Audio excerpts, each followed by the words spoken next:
మహబూబాబాద్లో చాలా చెరువులు ఆక్రమించుకున్నారని స్థానిక ఎమ్మెల్యే గారు చెప్పారు. నేను స్పష్టంగా అధికారులకు, ఇరిగేషన్ అధికారులకు, అగ్రికల్చర్ అధికారులకు, మున్సిపల్ అధికారులకు, మొత్తంగా కలెక్టర్లకు నేను ఆదేశాలు ఇస్తున్నా.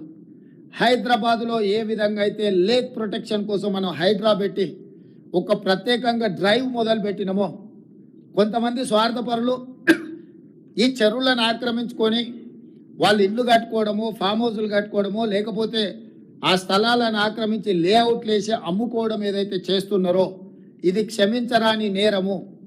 ఇవాళ ప్రకృతి వైపరీత్యానికంటే కూడా ఇలాంటి ఆక్రమణదారులు చేసిన తప్పుడు చర్యల వల్ల తీరని నష్టం మనకు జరుగుతున్నది.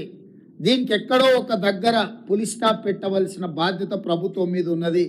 అందుకే ఎంత ఒత్తిడి వచ్చినా వెనక్కి తగ్గకుండా హైడ్రాను తీసుకొచ్చి అధికారులను అప్రమత్తం చేసి ప్రభుత్వం దగ్గర ఉన్న లేక్లకు సంబంధించి, చెరువులకు సంబంధించిన వివరాలను సేకరించి full tank level, buffer zone, అదేవిధంగా క్యాచ్మెంట్ ఏరియాలో అంటే నాలాలు ఏవైతే ఆక్రమించుకున్నో వాటి అన్నిటిని కూడా తొలగించే కార్యక్రమం చేపట్టినాం. ఇవాళ ఇది జిల్లాలకు కూడా విస్తరించాలి అని చెప్పి డిమాండ్ వస్తుంది. నేను అనేది ఏంటంటే హైదరాబాద్ పరిమితిలో ఒక ఏర్పాటు చేసిన యంత్రాంగము, జిల్లాలలో కూడా మీరు ఇట్లాంటిది ఒక సిస్టమ్ని ఎవాల్యుయేట్ చేసుకోండి. ఎవరున్నా తొలగించాల్సిందే. ప్రకృతి మీద మనం దాడి చేస్తే ప్రకృతి మన మీద దాడి చేస్తుంది. ఈ గుణపాఠం జరిగిన సంఘటనల నుంచి మనం నేర్చుకోవాలి. మనిషి అనే వాడికి ఆలోచన చేసే శక్తి ఉంది కాబట్టి ప్రకృతిని మనం చెరపట్టాలని చూస్తే ఆ ప్రకృతి ప్రకోపిస్తే ఏం జరుగుతో మనం కళ్ళతో చూస్తున్నాము. అది ఉత్తరాఖండ్ కావచ్చు, లేకపోతే తెలంగాణ కావచ్చు, విజయవాడ కావచ్చు, లేకపోతే హైదరాబాద్ కావచ్చు.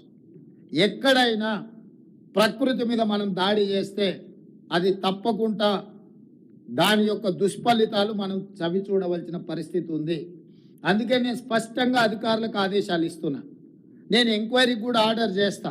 రాష్ట్రం మొత్తం మీద కూడా చెరువుల ఆక్రమణ మీద స్పెషల్ డ్రైవ్ చేపడతా.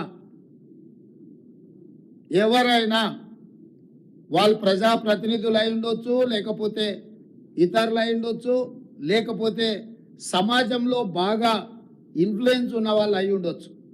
మీరు ఇట్లాంటివి ఏమైనా చేస్తే మీరే స్వయంగా వాటిని సరెండర్ చేస్తే అది మీకు గౌరవంగా ఉంటుంది, ప్రభుత్వానికి వెసులుబాటుగా ఉంటుంది.